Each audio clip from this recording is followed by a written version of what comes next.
Pardon the interruption, but I'm Mike Wilbon and Tony. It's National Hot and Spicy Food Day. I'm Tony Kornheiser, and in honor of that, you're looking at a sizzling snack. Now, I'm going to take a 20 on this. I have no idea what that means. I was just going to ask you to tell me what it meant. I'm told by people who are in the 30 and under crowd that everybody's saying this. How far? Everybody's talking about well, if snacks. I ask my 12-year-old, will he know what that means? I think he'd reach for goldfish if he heard snacks at that age. Yeah, I think this show is being moved into an area that we are not welcome in. We're just not. Welcome to PTI, boys and girls. In today's episode, the Rockets roll. Lane Kiffin is eyeing Big Ten players, and your boy Joel Embiid faces another big test. But we begin today with the Los Angeles Lakers losing their opening game to Portland last night, 100-93.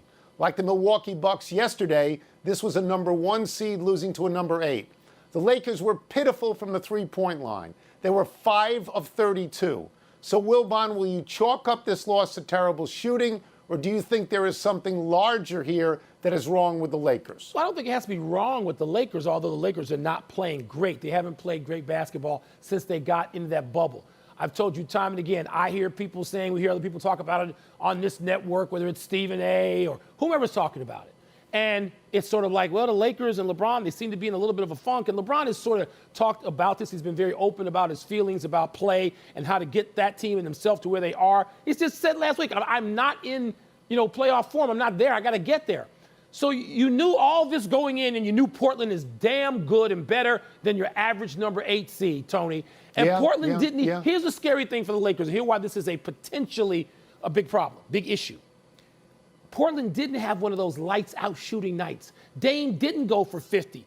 I mean, he and McCollum played really well. They had 4 guys. Carmelo hit a timely shot. Nurkic was great early. They played like a team. Well, they got different contributions and important ones from different people at various times, and the Lakers were 2.5 men. I mean, Kyle Kuzma comes in, and he has some good minutes. It's not good enough. And I look at this and go, do the Lakers have enough? After one game, yes, I'm asking it. I'm not weighing in yet. Well, yeah, but I'm going to ask you to weigh in because you did say yesterday or the day before, whenever we had this discussion, you did say that you thought Portland was a good opponent and it could be a tough series, but you thought the Lakers would win. Are you backing off that now? Not yet, because they got to win 4 games, right? Right. They got an all-time game from LeBron last night, Tony. An all-time game in terms of a triple-double where LeBron did everything except score a lot of points. Is this going to make LeBron sort of reconsider what he needs to do with this team? Do he and Anthony Davis have to combine for 65 points or more? I'm not ready to say Portland's going to win the series, not like our dear friend Charles Barkley, who says Portland's going to win, and he brought a broom out last night and said it's going to be a sweep. I'm not there. I still think I would take the Lakers. What about you? Okay, so I didn't watch the whole game because it's too late for me, but I did see Barkley in the pregame say, if they win tonight, Portland, they're going to win 4 in a row. Look, there are some statistics here. I'm going to still bet on LeBron. You never lose money on LeBron in the first series. He's 13-0 in first-round series with 3 different teams. But in the bubble, the Lakers are now 3-6. Now, I would tell you they won their most important game. They beat the Clippers. But these facts are also true. They're last in three-point shooting. They're second to last in scoring. They're third to last in field goal percentage. And Anthony Davis stunk last night. He was 8 for 24 and 0 for 5 from 3. So that does bespeak to me a larger problem here that I think LeBron is going to have to correct in the way that LeBron gets everybody to be better. He adjusts. He's a coach, too. He is. But, man, interesting series, Tony. You got to stay up late. I will call you and wake your butt up and say, no, you're not going to pillow time. You're going to watch the third quarter. Stay awake. Yeah, I'll leave the country rather than take your call. No Russell Westbrook, no problem for the Houston Rockets in Game 1. James Harden scored 37. Jeff Green had 22, and the Rockets easily beat a Thunder team that some have picked to upset Houston. Rockets hit 20. But me. The Rockets hit 20 of their 52 threes, nearly 40%. Tone, are the Rockets better than I think they are? Well, you think they stink, so they're No, I probably don't better think than that. you think they Don't say are. that. Yeah, they're probably better than you think they are, but I don't think either of these teams is particularly good. I think whoever wins this series will go out in the next series. That is my evaluation on both. But James Harden had 37 points in 34 minutes and was unguardable. And I know Westbrook didn't play, but what I'm going to say now, Westbrook doesn't factor into it, okay? Here's the critical statistic. When the Rockets shoot better than 37% from three, and Russell Westbrook takes two, so I don't want to talk about Russell Westbrook. Right. Better than 37%, they're 24-1. Yeah. They shot 38.5 last night. Under 37%, they're 20-27. So very simply, you live by the three, you die by the three. That's it with the Houston Rockets. Let's talk about the die-by part. You know how all year I kept telling you, Milwaukee, I'm not there. I'm not there with Milwaukee. Yeah. I've told you this for a year. Yeah. All right, I've told you this for 4 years. While I root for my man, Daryl Morey, Northwestern's own, and Mike D'Antoni, who I love. They're just so easy to root for in P.J. Tucker. Daryl Morey's still under a bed. Hasn't come up from under a bed yet. I like them, Tony, until they get into a big game and they go 0 for 26 from three. Because this is what happens. Yeah. I sat through it. I watched it. I said, why doesn't somebody try to get a layup? And they don't want a layup because they want to shoot threes. And they miss 26 straight. And then they don't shoot 37%. And then the record, see how that flip-flops when they go 0 for something from three. And this happens every postseason. Not like once every 5 years. I'm not saying they go 0 for 26. Right. So my faith in them, it is so live by, die by. You're right. You're right. And so, I think that series is going to be a tight series. I'll still stay with OKC, even though it looks crazy right now. I'm staying with them. That's fine. They were just never in the game. They were down 8, and then they were down 16, right. and then they were down 21 at the quarters. They stunk. No game. They stunk. All right, let's move on. New Ole Miss coach Lane Kiffin thinks that college football players that are in conferences that won't play this fall should be immediately eligible to play at another school. Let's try to think of one. How about Ole Miss?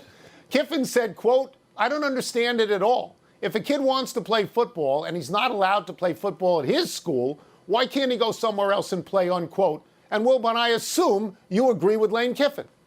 You know, I've never agreed with anything Lane Kiffin has ever said, and I'm glad to have consistency on this here program today. Lane Kiffin, of course, the notion that kid may be a student also, since these coaches are now more than ever looking like liars, most of them. Our student athlete. And the NCAA, when you interview people in a big setting, they make you say, the student athlete, can you address your question to the student? Lane Kiffin doesn't give a damn about the student part. And this is where so many of these coaches who talk about our fine boys and all this junk, all right, they want these guys to be pros, except they're not getting paid. So suppose he transfers somewhere and they don't have school. He's not a student in the way that somebody thought he'd be a student in his life this year. Lane Kiffin going to address that? What's he going to do? Ship the young man back to his previous location, or just going to sit down around and look at him and hand him the starbursts and say, let's just sit out here on a football field till somebody lets us play? You cannot listen to Lane Kiffin when it comes to the notion of anything academic. You cannot. Right. So I agree totally with Lane Kiffin on this point. Sad because for you. The people we're talking about in the Power 5 conferences want to play professional football. They didn't choose a school because of the chemistry program. They chose a school to play football. Is this terribly self-serving on the part of Lane Kiffin? 100%. Terribly self-serving. That doesn't mean it's not necessarily correct, and I'm going to go to something that I go to often. I agree with the Big Ten. I do. You know I agree with the Big Ten. But there may be a price to pay for the Big Ten. There may be. Because you could give a family a car and say, could you find Alabama? Could you find Georgia? Could you find Florida? This is the fault, and I don't say this a lot. I don't bash the NCAA. The lack of a national, coherent policy. Yeah. The same way with the You've been virus using that phrase is the a lot fault lately. of the NCAA. Yeah, it is. It is. And by the way, what percentage, we have to look this up, what percentage of kids on scholarship at Big Ten schools right now, and I can think of one, I know at least, where people do go for the chemistry lab. Sorry, Mr. Kornheiser, but what percentage of those kids in the Big Ten do you think play professional football? 10? 5, I would say 10 12, to 15, but and that, so the 10 to 15. 90%, they should just be But ignored. Mike, no, they don't go there for that. They go there to play football. Let's take a break. Coming up, will Luka Doncic and the Mavs bounce back against the Clippers tonight?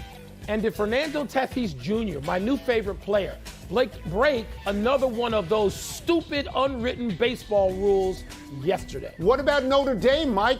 They're shutting down in-person classes for 2 weeks. They've said no classes, no football. Notre Dame and North Carolina, major disappointments as institutions, and they're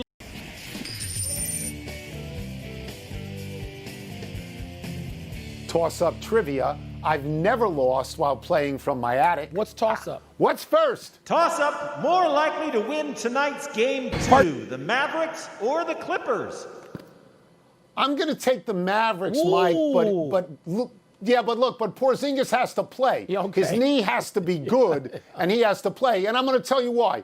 Doncic had 11 turnovers in the other game. Yeah. He's never had 11 before. I don't think he'll have 11 again. The Clippers got out 18-2 for the rest of the game, even with Porzingis not playing basically in the second half. Dallas outscored the Clippers, and I just watched what happened to the Bucks, and I watched what happened to the Lakers, and so I think Dallas will win this game. Tone, that's very reasonable. That all makes sense, except that's not going to happen. And tonight, the Clippers are going to put one on the Mavericks. That's the way this is going down, all right? The Mavericks already won game 1. Oh, wait, it was stolen. And it wasn't that the result was stolen, because we don't know what happened in that fourth quarter. But that was the Mavericks' best chance to really contend in this series. And even Doc Rivers, among other Clipper people, said, throwing him out of the game, that was just, we don't want any part of that. The Clippers will come in focused and ready, and Porzingis, even if he's playing, won't be 100%. And this is a 12 to 15-point beatdown or more. Next. Toss-up, who has the edge tonight, the Sixers or the Celtics? I think the Celtics are a better team than the Sixers. I think that the Sixers are hurt much more by losing Ben Simmons than the Celtics are hurt by losing Gordon Hayward. Ben Simmons had the ball in his hand all the time. The Celtics have 3 people who can beat you. They got 3. The Sixers have 1 person who can beat you, and he's angry, and he wants more shots. And if he doesn't get more shots, is he going to pout? I think the Celtics are a better team. I do too, Tony, and I don't want to shortchange Gordon Hayward, who I think is a valuable member of that ensemble. Yes. But I think at least this round of the playoffs, the Celtics are still more than well enough equipped, okay, to beat the Sixers. And I know, look, that's a rivalry. They can play not like each other. I think Embiid, I know you'll laugh at this. We can talk about this when we come back. Embiid is going to have a great game tonight. He's going to have to, Tony. Okay. He's going to have to score between 35 and 42 points for the Sixers to climb back in this thing and not be weighed down in the series. But I'm with you. I think the Celtics, their struggle is going to come in the next round against Toronto when they don't have Gordon Hayward. But I think they should beat the Sixers. That's right. You're 100% right on that. Next. Last one, toss-up, more impressive, Manny Machado's catch or Fernando Tatis's slide? Manny Machado is a third baseman. I don't care where he plays in a shift. He's a third baseman. He catches this ball near the right field wall. He's never been anywhere near right field, let alone the right field wall. So I think it's a great, great catch, and I don't know what he was doing there. He's a third baseman. Now, let me get to Tatis. It's an okay slide. It is. It's okay. I thought he was out. I thought he was tagged on the foot. Yeah, but he apparently wasn't. The greater issue with Tatis is this, Mike. At the moment, he's leading all of Major League Baseball in home runs, RBI, stolen bases, and runs scored. And here's who's done that before. Nobody. Ever. Nobody. The slide is no big deal, and I thought he was out.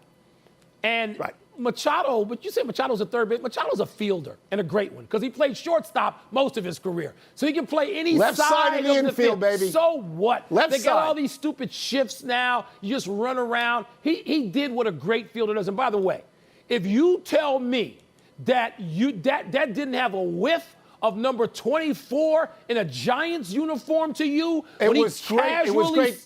The way when he reaches, yes, no, it's a great catch. Yes. It's a great catch. It's a great catch. So, I love Fernando Tatis Jr. He's my favorite player because every day now he gives a middle finger to some goof in baseball who wants to talk about an unwritten rule. And he's saying, unwrite this, homie. I love him, and I hope he does this every day to embarrass. I heard Joe Torre having some rant about what you can't do and you can't hit a pitch over the middle of the plate. What? With the bases loaded because you're up 7. I hope Stop. Here's Stop. what I hope. Love Tatis. And it won't happen this year. What? Because of geography. I hope he does it to the Cubs. That's it. Let's take one last break. But still to come, down go the Blackhawks. Enjoy your break, boys. Yeah, you can join in with the Capitals pretty soon because they'll be out in a minute, too. And should we be showing more love to Jimmy Butler and the Miami Heat? Jimmy Butler's your total boy. He's your boy, Jimmy You know I Butler. love him. You know I love Jimmy Butler. Yeah, I know. Happy time, people. Happy 33rd birthday, Patrick Chung. The longtime Patriots safety and 3-time Super Bowl champion has opted out of playing this season, a course of action that a bunch of Pats veterans have taken. Chung told CBS this morning that he made his decision to prioritize the health of his family. Quote, I am at the latter end of my career, so I wanted to play, Chung said. But when it comes down to it, I feel money isn't that important. I have a girlfriend who's pregnant, a baby girl coming soon. My son has a little asthma. My dad is 75 years old. I just felt this was the best decision for my family to keep everyone safe, unquote. Chung called Bill Belichick to tell him of his decision. Chung, who was a second-round pick out of Oregon in 2009, said Belichick completely supported his decision. Quote, you guys think Bill is this drill sergeant, but he's actually a very caring person. He totally understood, and that was it, unquote, Chung said, adding that it was a short phone call. Tony, as significant as that is, the biggest opt-out of anybody in New England recently is Tuukka Rask. The Bruins goaltender opted out before Game 3. He played the beginning of the series. And now Jaro Halak, the number 2 goaltender, is in there. And Rask said that being with family, that's what he cited as the reason that he was opting out.